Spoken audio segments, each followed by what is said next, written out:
We are the anchors of Queer News Tonight, and this evening we discuss the queer headlines. HOTspots magazine's 40th anniversary issue features summer swimwear, gay Disney events, Hollywood horror insights, fashion tips, dining guides, and more. HRC launches $15 million We Show Up drive to mobilize 75 million equality voters for November elections, combating anti-trans attacks and securing Democratic wins. 4 LGBTQ+ bars in San Diego were attacked in a drive-by pellet gun shooting, injuring 3. What's going on? Italy is among 9 EU states which did not sign an LGBTQ+ rights bill, citing overlap with an existing domestic proposal. Pope Francis criticizes U.S. conservatives for opposing blessings for same-sex couples, urging empathy and openness within the Catholic Church. Good evening. Welcome to Queer News Tonight. This is the world's first and only LGBTQ+ daily evening television news, broadcasting live and available on demand. Available on all smart televisions, including Roku, Apple TV, Android TV, Amazon Fire TV, Twitch, YouTube, and Facebook. It's time to queer up the news, Tuesday, May 21st, 2024. We are live and literally out of the closet and into the headlines. So many of your important stories we are going to tell this evening on Queer News Tonight.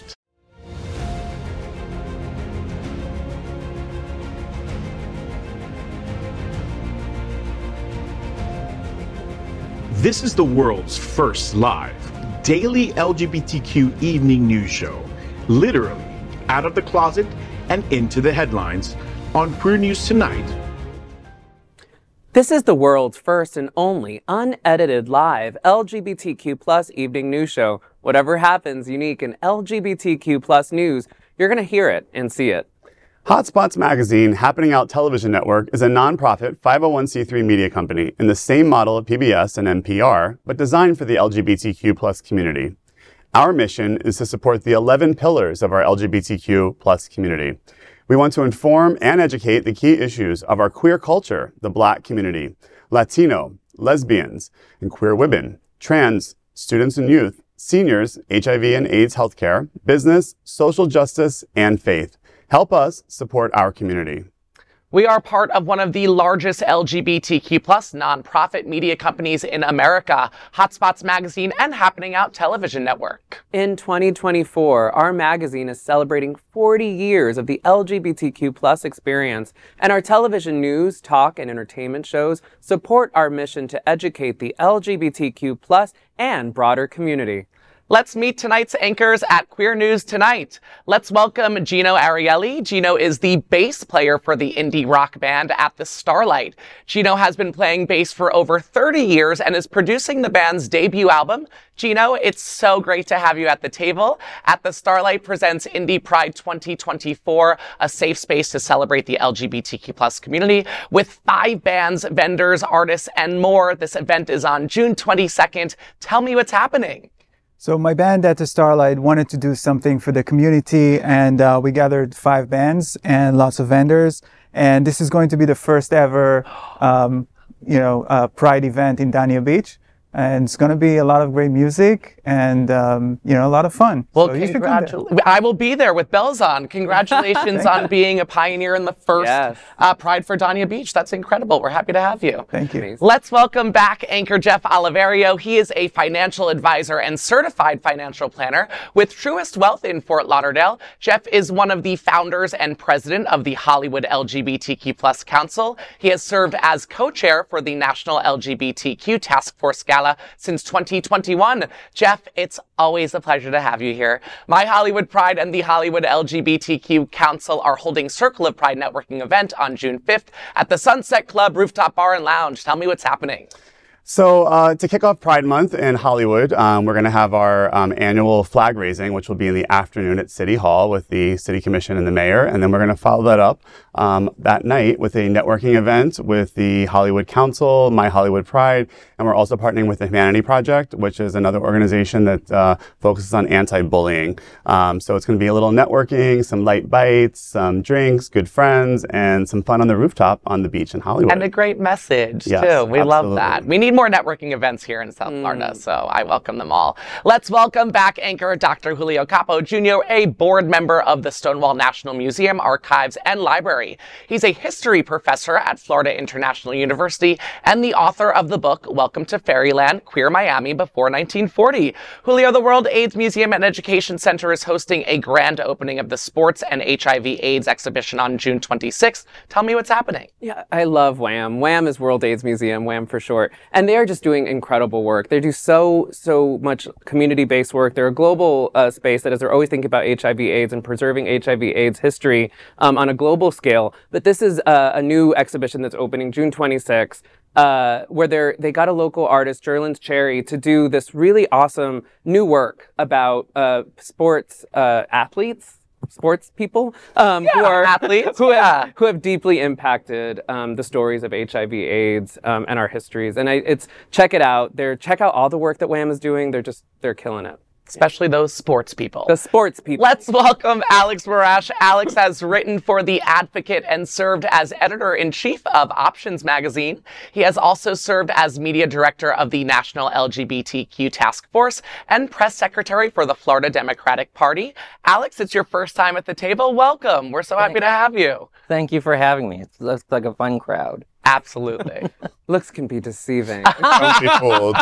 And of course, this is tonight's lead anchor, Eric Restivo. Eric is well known for DJing at some of the largest clubs in West Hollywood and has had residencies in LA, P-Town, New York City, and now, Wilton Manors. He is the television host of The W Boys, focusing on LGBTQ plus love for entertainment, and which broadcasts Fridays and then on demand. Eric, Pride Fantasia 2024, which benefits Sun Serves LGBTQ plus youth. That's on June 12th. Tell us more about it. Yes, LGBTQ plus youth SunServe is being benefit for Pride Fantasia. It's D-Rock Productions, which is Matthew Darren and Jonathan Hawkins, who owns the Crown and Anchor in Provincetown, major power players. And they have sort of taken the Fantasia name and made a series out of it. So they do a holiday version, and now they're doing a Pride version. It'll be held at the Manor. I'll be co-hosting the red carpet with Faye Watt. And it's going to be a fabulous time. I want to say that the VIP red carpet reception starts at 6:30, but I'll be back next week and we'll tell you more about that. Sounds awesome. We are the reporters for Queer News Tonight, and this evening we begin with the queer headlines. The LGBTQ plus community in South Florida and across America is diverse. Our community across the world is vast, and here are the bullet points of the queer news for today. First, this evening, let's queer up South Florida and Florida. HOTspots magazine's new issue, its special summer edition on May 23rd. HOTspots is celebrating 40 years with the new issue on Stands Thursday. The magazine is part of HOTspots Happening Out, the largest nonprofit LGBTQ plus media group in America. The upcoming new issue is a special summer swimwear and underwear edition with a special feature on Gay Disney One Magical Weekend, Gay Days, Girls in Wonderland, Bear Jamboree, and Pride Cup, just to name a few, honey. Tomorrow, Queer News Tonight will share a special behind-the-scenes video of the swimsuit video shoot showing you what goes into such an artistic experience. For the lovers of entertainment and Hollywood, Romeo San Vicente has written a dedicated feature, Deep Inside Hollywood, on what to expect in the horror genre this summer. Maria Espinal's feature will help you find out the newly launched swimsuits, shorts, bikinis, shades, and what not to add glamour to the summer. The magazine also features Hot Puzzle, Barry many performances, along with a hot eats guide to where and what to eat this month in South Florida, also written by Maria Espinal. Once again, Scott Holland is back with another exciting feature on Gay Disney, a celebration of diversity and pride, which will be held from May 29th through June 3rd, including our sponsorship of One Magical Weekend and Gay Days. You will find all of those details of all of these events in this issue of HOTspots magazine, including the program schedules and the tickets. And of course, you can read popular features like Out with Scott and What's Hot by Scott Holland. Grab your free copy of HOTspots magazine on May 23rd, or you might miss all of the fun. And trust me, there is plenty of fun to be had. Anytime I get presented with a HOTspot story, I love to add that it's just like your one hot spot for everything queer and LGBTQ that's going on in South Florida and specifically Wilton Manor. So I'm looking forward to some swimsuit tips. And, you know, I'm always down to change my swim fashion. So let's go. Yeah. Yeah? And the photos look great. They should. Yeah, the cover looks very, very sexy. They always get the cover right. And I great will say stories. Like that is, I want to know. I need to be told what to do in my summer. Like it's too hot, so I need to be told how to stay, you know, like what, and like where to eat. Where to go, where to eat. I don't want to think about food. It's just a constant conversation with me. True story. Where should we go? Where should we go? It's funny that we have an issue talking about wearing swimwear here in South Florida because it's hotter here now this time of the year, not just hot. So you get to see all the hot swimwear on this issue, which will be nice to look at. Absolutely. Good for the eyes, and some things for the ladies as well. Yes, it's the best of both worlds, quite literally. Yes.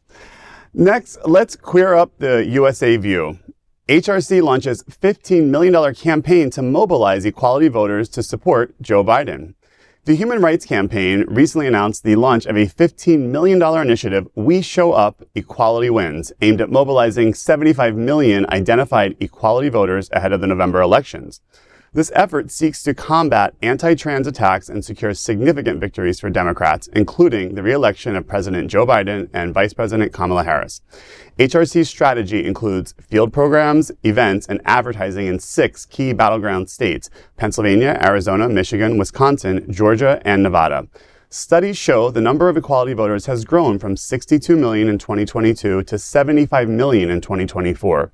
These voters represent a diverse coalition united by a commitment to LGBTQ+ equality. On the occasion of the recently launched initiative, HRC President Kelly Robinson stated, quote, LGBTQ+ voters and our allies are going to make the difference in the 2024 elections. With everything at stake, we have no other choice. Trump and his MAGA allies are promising a hate-filled agenda, but we refuse to go back, end quote. HRC will also support LGBTQ+ congressional candidates in California, Texas, New York, and Delaware with year-round staff in these states since 2017 and plans to expand for the upcoming election.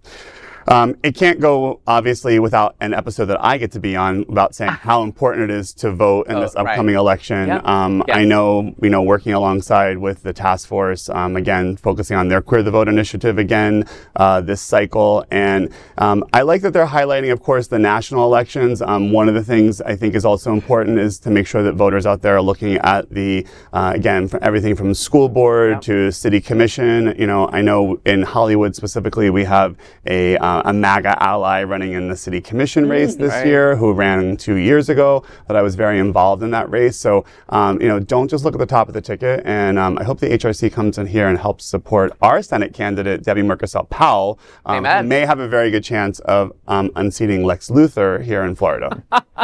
I look at what HRC is doing, and as someone who's both worked at LGBTQ groups and worked in queer media, I always try to remind members of queer media that we really need to describe a group like HRC as, they're advocacy groups. They're nice people that advocate for LGBTQ rights, but at the end of the day, queer community hasn't elected any of these people.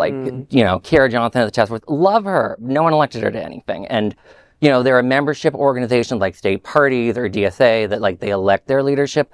And HRC at this time, I was seeing, they're talking about equality voters, but they were talking about marginalized groups. But I looked at the polling of that. Young people, according to Harvard Youth Poll, ABC News on queer voters, Black voters, and Latino voters, according to NBC, their top issue is all the economy. So when I hear a group like HRC do this, I'm like, are you actually representing these voters? It's one thing if you're advocating for us. That's great, educate voters. But what I'm hearing from HRC right now, it doesn't make the most sense.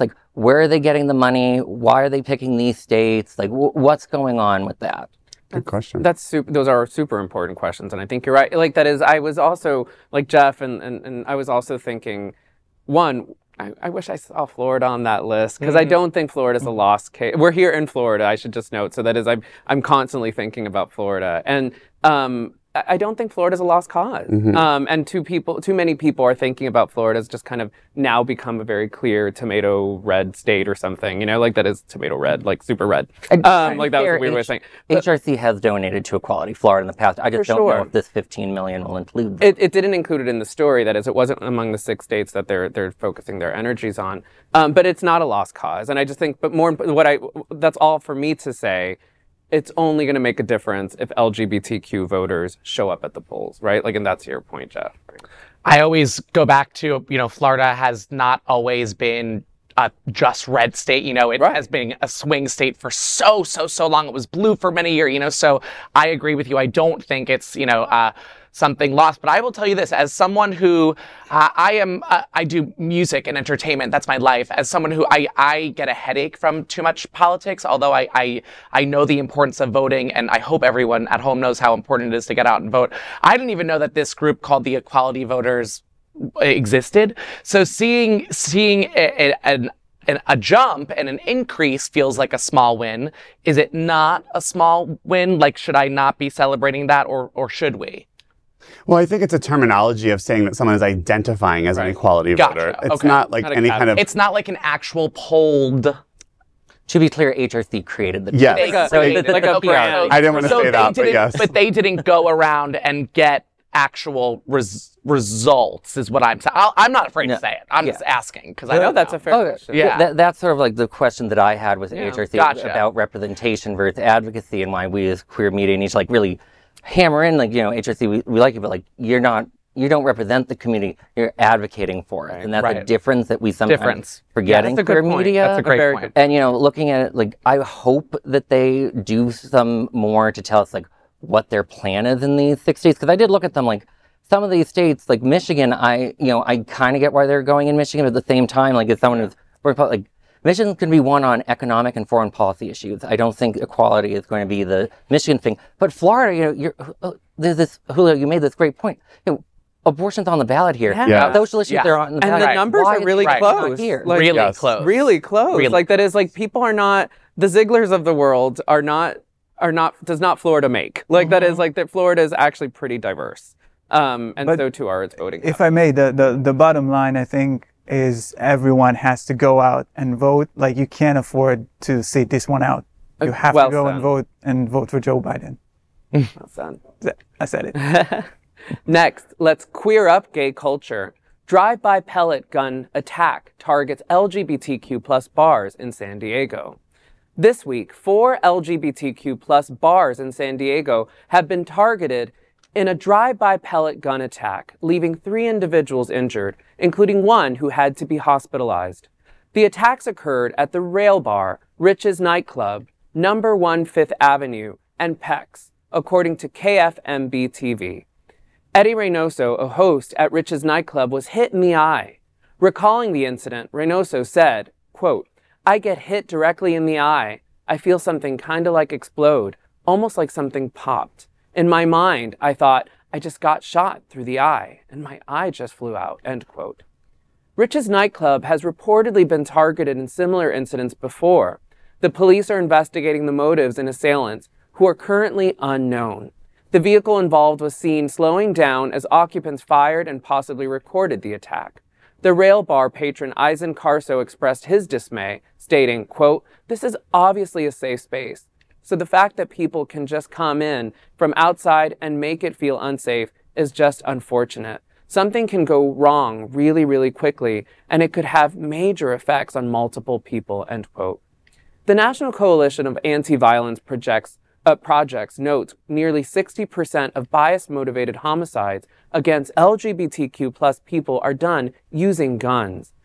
The community remains vigilant and resilient in the face of such attacks. However, such hateful attacks never fail to damage the sense of safety the LGBTQ plus community has been fighting to achieve in the country for decades.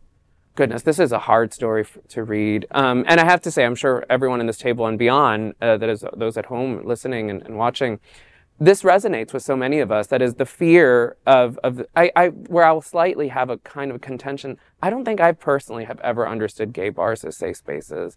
I find them to be refuges, like in some ways, but safe they have never really been. And in part because we're not safe in the world, right? Like that is that we can't imagine that there's this place that we could enter. We want to feel safe in them, and that is we need to fight to feel safe in them. But there's such a long history of being attacked specifically in these kinds of spaces that are ours, and that's why they attack us, because they're ours. To all those who were affected, know that there's a community of folks behind you, and that we support you. And you know, it's fun. It's not funny. Nothing is funny. It's interesting you say that because you are Florida based, right? This is your home. Yeah. As someone who has DJ'd in San Diego at Rich's, someone who has DJ'd on the West Coast, someone who has DJ'd in Manhattan, someone who's DJ'd in Fire Island, P-Town. I'm naming all these places not to sound like the shit. I'm naming it because Florida doesn't feel like a safe space with the bars, but WeHo does. San Diego does. New York does. There is something down south, and it could be an overgeneralization of what I'm saying, but there is something down here that feels more hateful and more like, oh, I have to be on my defense a little bit more down here. I remember feeling like I could wear this shirt walking down the street of Santa Monica Boulevard with my DJ equipment, not having to worry about anything. I don't feel that same way in South Florida, even just only being here for a year and a half. So I think it's interesting that you make that statement as someone who has lived here their whole life, because I definitely believe it breaks my heart a little bit that you don't see a gay bar as a safe space, because I have felt safe and embraced by so many gay bars, you know. So. Me too. I don't want to say like that as I do feel, I feel home, right? Yeah. That's not the same thing as feeling safe. Right. But I do feel home and community and all those things for sure. And I've lived in New York and I've lived in North, like I've lived in other, but I think they're contested spaces. Like that is like they're kind of historically been, anyway. Yeah, no, of course. No, but you're right. You're right. And, you know, like I remember interviewing Brandon Wolf a couple years after Pulse and what happened there. And like what has happened at queer establishments has been disturbing. But what I think is also even more disturbing about this incident is too often we think these are isolated incidents, but they're not. No. And there's actually, you know, there's a lot of connections to this sort of violence, to right-wing activity. You know, at UCLA, there was a group of 100 masked men that like went and attacked anti-work. Right. The Guardian went and researched them and found that they had a history of anti-LGBTQ activism before that. Right. When I was editor at Options Magazine, a queer outlet in Rhode Island, I covered the neo-Nazi group in Massachusetts, NSC 131, when they weren't attacking libraries, like lefty libraries, trying to trap people inside. They were going after Drag Story Hour. I remember interviewing people outside of Drag Story Hour and how the NSC 131 has done that. This is a pattern of behavior happening in this country. We do need to be investigating it more and really asking, you know, I hear about how we're supposed to be electing these elected officials, like California, Massachusetts, these are places that are run by the party that a lot of people tell us to vote for. What are they doing to make us safe? Yeah. Well, I think to Julio's point, the reason, and to your point, the reason I don't think things feel so safe here compared to the places you mentioned is a lot about gun control, which of course is an issue. It's a gun issue. And the second thing is, we've created a culture, and that culture has been elevated of terrorizing LGBTQ people. You know, I think just as recent, I think it was last week, I saw Rachel Covello posted that again, somebody, peeled out on the pride flag in St. Pete again, which is what happened in Delray Beach. Yes, they're not putting it on the bridge or something too in St. Pete. They're not lighting up the bridge, but somebody skidded over the intersection again, which is what happened in Delray Beach. It's these small things to terrorize people, to make you feel afraid. And then it's been elevated by political leaders that are making it okay to attack LGBTQ plus people. And then you put that in the hands of people that can get easier access to guns, which our governor, Ron DeSantis, allowed here in Florida. Well said. It's a gun issue, I think, largely. And that is a round table, folks. Full circle. Next, let's queer up the worldview. Italy is among 9 EU countries to decline signing LGBTQ plus rights bill. Italy is one of 9 European Union states that did not sign a recent LGBTQ plus rights bill from the EU. Alongside Hungary, Romania, Bulgaria, Croatia, Lithuania, Latvia, the Czech Republic, and Slovakia, Italy declined to endorse the May 17 declaration promoting policies supporting LGBTQ plus communities. Italy was the only traditional Western European nation to not sign on to supporting LGBTQ plus rights. All other countries were in the East and mostly former Soviet satellites. Italy's decision not to sign the EU text on gay rights was because it mirrored a bill proposed by Democratic Party MP and gay activist Alessandro Zan. Zan's bill aimed to increase penalties for anti-LGBTQ plus discrimination. Despite this, Italy did join a declaration against homophobia, transphobia, and biphobia on May 7, as it pertained to non-discrimination based on sexual orientation. The Belgian presidency presented the declaration to EU member states on the World Day Against Homophobia, Transphobia, and Biphobia, with 18 of the 27 EU members supporting it. Italy has been controversial regarding LGBTQ+ rights, particularly after removing lesbian mothers from children's birth certificates in 2023. However, a court recently rejected efforts to erase non-biological lesbian mothers' names. Meanwhile, the Czech Republic expanded same-sex unions but excluded marriage and adoption rights. And Romania's prime minister stated the country is not ready for LGBTQ+ rights. Again, this is no shock. Obviously, Italy has gone far right with a leader who has fascist ties to their background, and this playbook is happening both across Europe. It's happening in South America, and if we let it happen, it's happening here in the United States. These type of policies, again, targeting groups because a government or a political organization doesn't agree with equal rights for LGBTQ people, trans people. It's happening everywhere, and we need to be vigilant because people think, oh, Italy is it's not just for Versace, honey. No, it's not. Yeah, it's not just like the Amalfi Coast. No. No. All right, next, let's queer up religion. Pope Francis criticizes U.S. conservatives over same-sex blessings. Pope Francis criticized U.S. religious conservatives and evangelicals opposing his decision to allow priests to bless same-sex couples during a recent 60 Minutes interview. The 87-year-old Catholic leader described such conservatives as those who, quote, cling to something and do not want to see beyond that, end quote, calling it a suicidal attitude. He emphasized the need to consider tradition while remaining open-minded. The Pope called homosexuality a human fact and reiterated his December 2023 directive permitting blessings for same-sex couples, though not equating it with church approval of same-sex marriage. This move has faced backlash, especially from African bishops who deem it culturally inappropriate and potentially confusing. Pope Francis dismissed these criticisms as coming from small ideological groups and urged clerics to empathize with the suffering of people. In November 2023, Pope Francis dismissed Texas Bishop Joseph Strickland, a vocal critic accusing him of undermining the Catholic faith. Despite the controversy, the Pope remains steadfast, acknowledging that solitude is a price he has to pay for his decisions. He also lamented the lack of brotherly discussion among detractors. Pope Francis has consistently urged the Church to avoid divisive issues like homosexuality while advocating for tolerance and supporting same-sex unions and celibate gay priests. This LGBTQ+ empathizing 60 Minutes interview with Pope Francis is aired against the backdrop of the recent UMC General Conference, where LGBTQ+ supportive decisions were taken. Queer News Tonight considers if we can expect the church to be more liberal in the future. I feel like we touch upon religion every now and then at this table. As much as I grew up in a Catholic Christian sort of mesh of whatever my grandma kind of said it was, I was loved by that form of religion. Now religion scares me a little bit. But I think the Pope is great in his attributions and what he wants for the LGBTQ+ community. I don't think it's going to change the church still, unfortunately. The heavy duty, Italian-based Roman Catholic church is hard. So tough.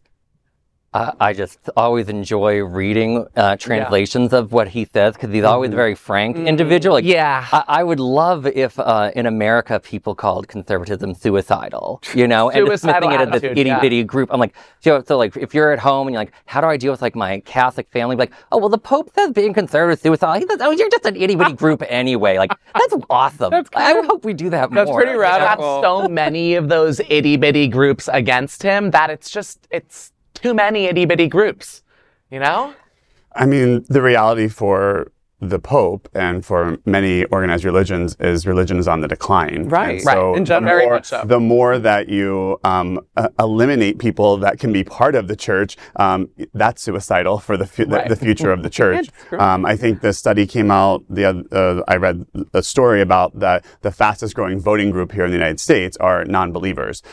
So if that tells you anything about what and I applaud, and I also will do a small plug. The St. John's on the Lake is returning as our presenting sponsor again this year for the Task Force Gala, part of the United Methodist Church, who is a welcoming church. And we sit here at the Sunshine Cathedral, which is another welcoming church. One of the best.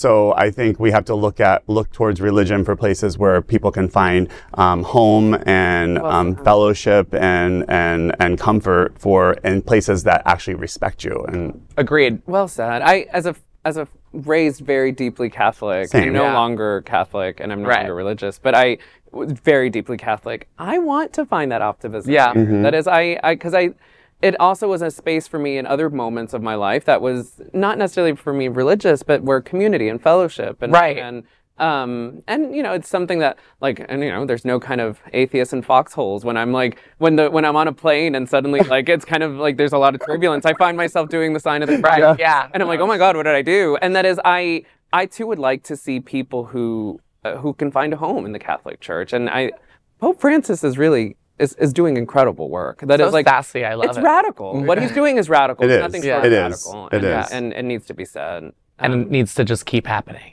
Yeah, more. Yeah. All right, join us as we travel where the hills are alive in a special trip to Alpine Europe. See Austria, Switzerland, Alpine Italy, and more. You'll visit Munich and see the Gay Days tent at Oktoberfest, as well as visit locations from The Sound of Music. Find out more at happeningout.travel/Oktoberfest.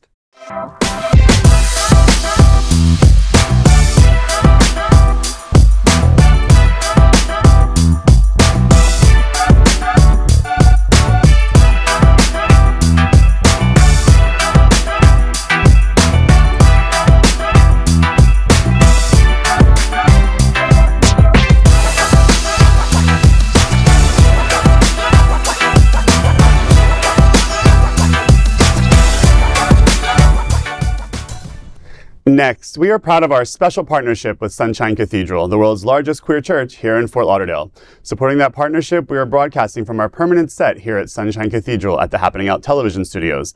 We broadcast Sunshine Cathedral's Sunday international service at 10:30 a.m.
We finish tonight's Queer News headlines with the segment we call LGBTQ+ 1 Minute News.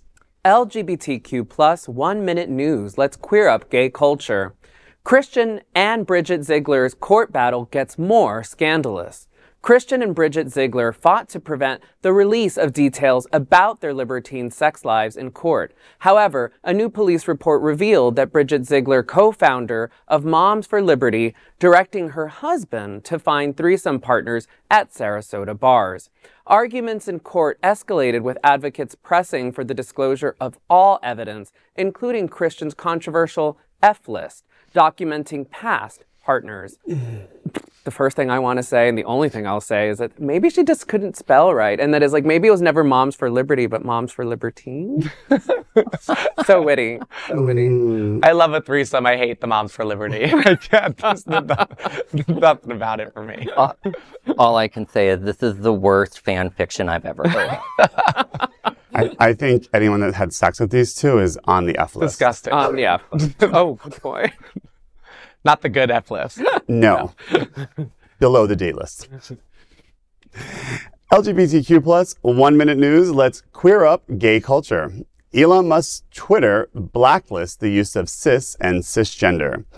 Elon Musk's Twitter has started restricting accounts for using the terms cis and cisgender, labeling them as slurs. Users attempting to post these terms receive warnings about potential rule violations. Despite their widespread acceptance, Musk declared last October they would not be accepted on the platform. The enforcement of the decision, however, has begun this week, with users reporting reduced visibility. Again, it sounds like something that Elon Musk should be more focused on running Tesla, which is stock is down over 50%, than worrying about using the word cis or cisgender. Yeah, I was done with Twitter when it switched from Twitter to X. That was, I X'd it out of my phone, to be fair. As someone who had like a blue check mark, like, and all that jazz back in the day, like Elon Musk has just destroyed Twitter, just like period. Yeah. Go away. Yeah. Just go away. And I bet you worked hard for that check mark, too. Yeah. I did, as the writer at Media Matters, it was like a whole process to get it back then. I had to give them my license. It was a whole thing back in the day. Oh my God. Yeah, not the $5 thing now. No, right, not the final meta verification. LGBTQ plus 1 minute news. Let's queer up the USA View. Michael Cohen testifies in Trump hush money trial. Comedian Rosie O'Donnell supports him.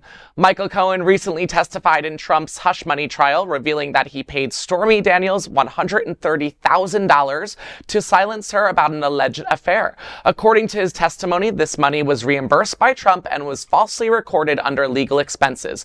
But that is not a shocker. This is. Before testifying, Cohen received a supportive message from LGBTQ plus comedian Rosie O'Donnell saying, quote, breathe, relax, tell the truth, you got this, I love you, end quote. It's literally a story of strange bedfellows? I'm not sure, to be fair. I don't think Michael Cohen and Rosie O'Donnell would ever appear in the same sentence coming out of my mouth, but here we are. The enemy of my enemy is my friend, or something like that, right? And Rosie O'Donnell is the nicest, sweetest person. I remember she banned me on Twitter of all things, and I tweeted like, "What's going on?" I got the nicest apology and unblocking I've ever seen. What did she say? She just was like, "I'm so sorry, I didn't realize it." And then she unblocked me and I was like, "Oh, that's so nice!" Like, Rosie. Few people do that, you know. I mean, she once said she loved Tom Cruise, so is that any stranger than this? I think I once said I loved Tom Cruise too. Long time ago. Gross. Yeah. LGBTQ plus 1 minute news. Let's queer up entertainment. Asher HaVon, poised to win The Voice, had a big start at Selma, Alabama Pride. Rising star Asher HaVon from Selma, Alabama is the favorite to win the U.S. version of The Voice. Known for his soulful pop and R&B covers, HaVon has garnered a large gay fan base. He performed at Selma LGBTQ plus Pride in 2019 and gained initial fame in 2015, singing for then President Barack Obama during the 50th anniversary of Selma to Montgomery African-American civil rights marches. I have to say, I don't get to watch a lot of TV, and I heard some clips. He has an amazing voice. Yeah, we were listening. He's got a great voice. Anytime there's LGBTQ plus representation, like in a top 3 or, you know, in top 2 of a reality television competition series, it's got my attention fully. Root for him. Yeah, hope we'll see him at a Pride here in South Florida. Yeah. LGBTQ plus 1 minute news. Let's queer up drag culture. Kim Chi disappointed over exclusion from RuPaul's Drag Race All Stars 9. Fan favorite Kim Chi revealed she wasn't asked back for RuPaul's Drag Race All-Stars 9, despite her interest. The new season, which premiered on May 17th, features a small cast playing for charity, including Season 1, Chanel, and Nina West. In an interview with People, Kim expressed her disappointment over not being invited back. Has anyone watched yet or no? I have. I'll make a for me, it's so clear what they did with the casting. They brought in power players from like the first few seasons, and then they brought in power players from the more recent ones, and they were putting them together. Kim Chi, did she win her season? Was she in? She was in top 3. I know that. Yeah, I don't think she won. I could be wrong. I don't think of like when I see this cast, I don't think of Kim Chi in this puzzle piece. I do of this love casting. Kim Chi though. Yeah, I love almost every queen. I just don't. Right. This cast feels so More iconic. purposely, Yeah. like on purpose. And it's a good season. Yeah, it's a great. good Yeah. thus far. I would tell Kim Chi not to worry. They've only done like 50 seasons of Drag Race. They're running out of drag queens. They're going to invite her. You're right. Yeah, that's the right. All the Kim traitors. Chi's got a beautiful makeup line, a huge makeup business, like a wildly successful makeup business. So Wait for the next season because I think you'll get called back. All right. That is today's news for the LGBTQ plus community on the world's first and only daily LGBTQ plus evening news show. If our community is important to you, share this news with your friends and family. Are you, like most of America, part of our very large television audience watching this LGBTQ plus news broadcast right now on Roku, Apple TV, Android TV, and Amazon Fire TV? Queer News Tonight is the only live LGBTQ plus digital television show in the world that is out of the closet and into the headlines. We need your support. If our community is to grow, we must tell our stories and bring them to the attention of the broader world. This is the only place in the world that tells these types of LGBTQ plus stories in motion and in sound. That is the passion of HOTspots magazine, Happening Out television network, and Queer News Tonight. I'm your anchor, Eric Restivo, and on behalf of these LGBTQ plus reporters, the anchors of Queer News Tonight, including Jino Arielly, Jeff Oliverio, Dr. Julio Capo Jr., Alex Morash, we will see you daily at 8 p.m. to our LGBTQ plus world. We wish you Good night. Good night.